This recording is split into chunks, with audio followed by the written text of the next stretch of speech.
Welcome to my unboxing and first look at the Tempest 410 Elite. So the Elite version has a side panel window. This is a crafted mid-tower according to NZXT. And what do we have to say for ourselves on the front? So it has a 2-year warranty, although that's pretty much completely irrelevant because if a case isn't DOA, it probably will maintain its core functionality over the course of its lifetime. I guess maybe the fans might matter. Okay, they've spec'd out their clearances, they've spec'd out the cooling, what's included, what's not included, bays and expansions, so 7 expansion slots, so this is a standard ATX case. On the back, let's see what NZXT's blurb is. I always enjoy these blurbs. An aggressive cooling solution forged for your rig. The Tempest 410 Elite Mid-Tower completes your fine-tuned machine by taking advantage of the airflow required for the enthusiast's overclocking needs. The Tempest Legacy expands its maximized ventilation through the extra-large honeycomb mesh design. So my understanding is this case actually uses honeycomb mesh for all of its openings that are designed for airflow. That's kind of neat, gives you better airflow. Cool. Dual radiator support and dual touch-powered front fans.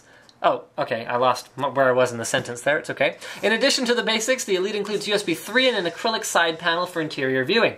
If you're looking for a new cooling edge for your gameplay, the Tempest 410 will bring you the results of epic win. Well, alright then. I am going to go ahead and break the seals on this epic win result, and we will have a look at this case and see what we think of it. So, let's go ahead and open it up. Alright. Oh man, it's like heavy. I've done a few case unboxings here and I'm like getting warm, so I'm just gonna go ahead and get rid of that before I start like sweating all over the camera here. Okay, we've got our packing materials. These are very, very thick. Wow, these are very, very stiff, very thick foam, so look at that. They've actually, see, this is the kind of consideration that I really like to see. Check this out. So you got kind of standard 1 inch on the sides. You got kind of thin on the front. Okay, why did they do that? I'll show you why they did that. Because they thickened it up at the back to prevent, wait, or did they thicken it up at the front? Okay, why did they thicken it up at the front? Oh, because it's smaller. Oh, well, alright then. No, but here's something they have done, is they recessed the screws. So many companies forget to do this. That's what I was looking at when I was thinking of that. They put a recess into, see here, you can see the same thing at the bottom. So even though it uses a stiff foam, the screws are not going to break it. I've seen so many cases come with broken packing materials due to the screws pressing into it and cracking the foam. As soon as this foam is cracked, it loses its structural integrity because it's not a closed cell foam, which you'll see in the higher end cases. It is a like more of a stiff, a hard foam. So what happens is as soon as it's cracked, it's pretty much useless. It's designed like a helmet for one major impact, and then beyond that, you don't expect too much. This actually looks really nice. It has a good overall feel to it, good weight, so it's not super light, but it's not super heavy, and very, very sort of, okay, it's not clean lines because it's more of a gaming-styled case, as we've come to expect from NZXT, but it's not over the top either, to the point where it's very polarizing, like some of their competitors' gaming lines of cases where people either love them or they just hate the look of them. I don't think there's anything to really hate about the look of this case. So why don't we start with the front. So on the front, we find lots of honeycomb mesh. So you can see this not only has honeycomb mesh, but also like a fine mesh behind it for dust filtration, presumably. These come out very easily. This is a feature that I love on NZXT cases because I hate fussing around with these things. It's a pain, and if you just go like that, comes in, comes out, you don't have to like mash it out from the back or anything like that. Also in the front, oh, and these are my favorite. Okay, this is something that I first saw introduced, I believe, with the H2. There we go. How's it come out? There we go. So both sides, check this out. Oh, no fan cabling. What do you think of that? So you see these contacts right here? That's your 4-pin PWM. That's just a simple pass-through. So then on here, you see the contacts for power, and then you can actually adapt any fan for use with this sled here that goes, or sled cage, whatever you want to call it, that goes into the front, or rather 3-pin. Just by plugging this in here, and then by taking the whole thing and clicking it into the front. Love that. I think that's a great feature because wiring up the front fans on a given case can be a total nightmare and is often just really, really clumsy the way it's done. This is very, very elegant. I'm going to go ahead and pull these out just so that we have access to the front loaded 3.5-inch hard drive trays, and check out how many there are. Yes, that is 8 3.5-inch hard drive cages, also with support for 2.5-inch SSDs. So you can see the holes are here and then here. Okay, that is not how that is meant to work, and don't worry, that should not reflect poorly on the case itself. Let me show you how that is intended to work. If you put it in straight, then it clips in. If you put it in at an angle, then it falls right through. So be careful when mounting hard drives in this case, because if you put it in at a random angle, you're going to drop a hard drive into the back of your computer. It's going to break your video card. You're going to have a bad day. All right, front panel connectors. We've got front panel. Oh, these aren't labeled. Okay, well, it's not the end of the world, I guess. You just have to try and remember. One of them is mic, one of them is headphone. Front USB 3. Front USB 2 times 3, and we've got our front hard drive and power LEDs. Power switch is accessible from here, from the top, and then we have a reset switch in addition to that. Here we find a little storage compartment, which is kind of neat, and what's also neat about this is, check this out, okay? We've got a cable routing channel here. So what happens is I've got a pair of headphones that have about, oh man, they must have like a 3-meter cable on them. Typically, my gaming tower sits sort of next to me, right about kind of here. Do I need 3 meters if I'm plugged into the front panel audio? I don't think so. So what you can do is you can plug in your front panel audio, run the cable just up here, into this channel, coil it up in here, run it out this channel, and then you can take it sort of down here and over to where it needs to go without interfering with your optical drives or anything like that. So that's pretty cool. And then finally there's a little bit of storage here. Oh, look at that. It stays where you put it. Smart. All right. Also on the top of the case, I realize I'm spending a lot of time on the top of this case, but there's a lot of stuff here. We have honeycomb mesh, once again, and we have a dedicated spot for a dual 120mm water cooling radiator and fans. So the whole thing just clips in like that, covers it up, or doesn't cover it up, whatever you prefer. So you can either take your radiator and put it on the top. Actually, yeah, so you've got space for... Look at that, they've given you all the flexibility in the world here. You can either run your tubing down this side, or you can run your tubing down this side. So you can have the radiator on top for a nice clean aesthetic, because you'll just see radiator fins through here. Or you can put your fans on the top and mount the radiator directly to the case, and you can see like your LEDs or whatever else like that. So that's also a pretty cool thing that they've thought of with this case. Let's look at the back. So at the back we find a 120mm cooling fan, these things, which I'm not a huge fan of, especially when you have like a dedicated place to mount a dual rad in the top, so I don't see why you'd do an external water cooling setup. I/O shield, 7 PCI slots, bottom mounted power supply, and look at this, a hard drive sled. All right.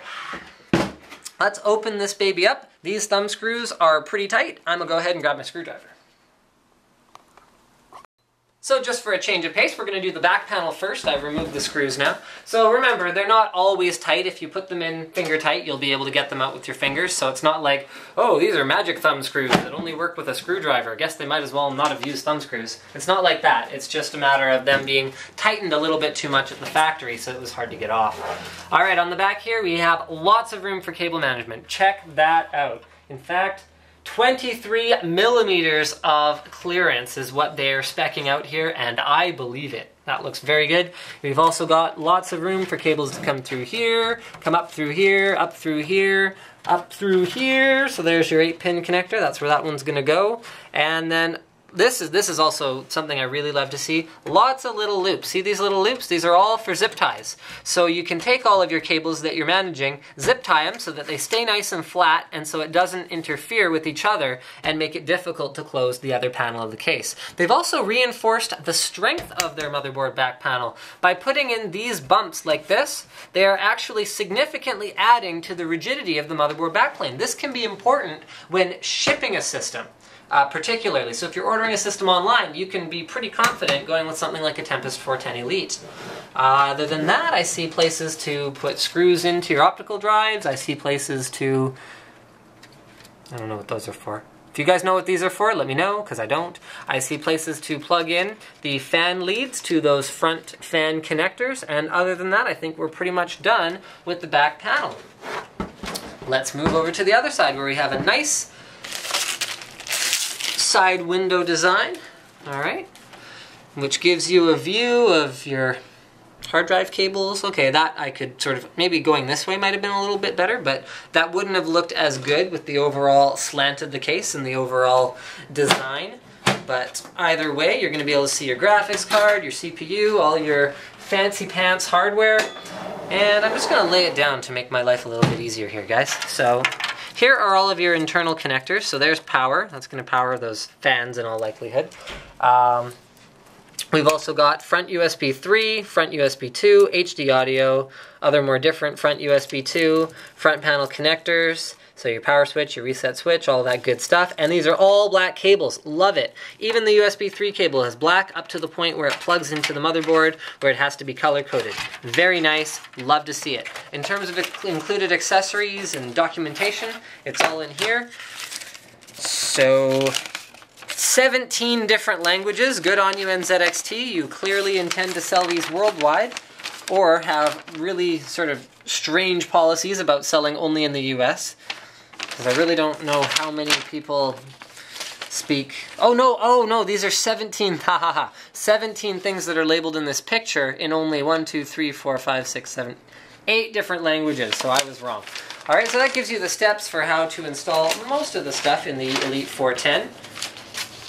Or rather, the Tempest 410 Elite. Here we've got some zip ties, very nice. We've got some...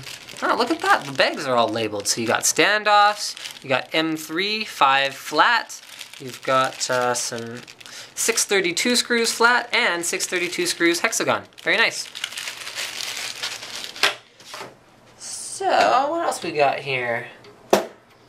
We have thumb screws. So I guess that's somewhere to store additional thumb screws, or what? Actually, it looks like that may be the case.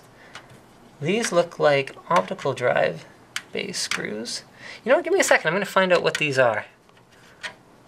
So, figured out what it is. It's in the manual. Go figure. Read the blank manual. So I'm going to go ahead and I'm going to show you guys what you do. You install a hard drive, you take this out, it's a really long screw. So then you go ahead and put it here and you secure your hard drive in place. That is what you do with it.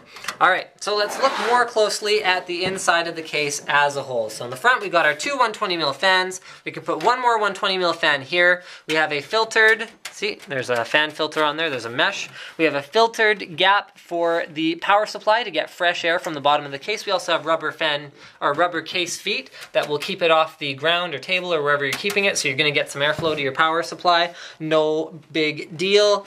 Power supply, you can have almost any length of power supply, even up to like here, so you're not going to have any clearance issues with your drives. In terms of video cards though, I'm not sure, but I'm going to go ahead, I'm going to grab a 6990 since I happen to have one handy here.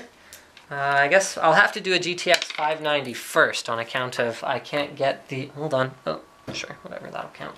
I can't get the 6990 out without taking these first, so 1590. Ooh, Apple 590. Okay, let's try that one. So the Apple 590 is going to go right about here. So you're going to have to be, yeah, you're probably going to have to take out a couple of hard drive cages if you want to put a 6990 in here. Although, I mean, very few people actually buy 6990s. It's just the kind of thing I like to mention if it comes up. So as soon as I take these out, I should have enough room for that particular graphics card. So I'll move that, move that, move that, and yeah, so that would fit. So it'll fit up to a 6990, which at this time is the longest, most power-hungry graphics card out there. All right, in the top, we've got those dual 120s or dual 140s. In the back, we've got that 120, and I think that pretty much covers everything I wanted to say about the Tempest 410 Elite. This is actually a really nice looking case. Great quality to the paint finish. I love the finish of the paint on here, and it matches between the metal and plastic parts very, very well, which is difficult to do. So the inside looks very similar to the plastic top here. You actually can't really see much difference here at all. That should not be taken for granted. Like I said, very, very difficult. Don't forget to subscribe to Linus Tech Tips for more unboxings, reviews, and other computer videos.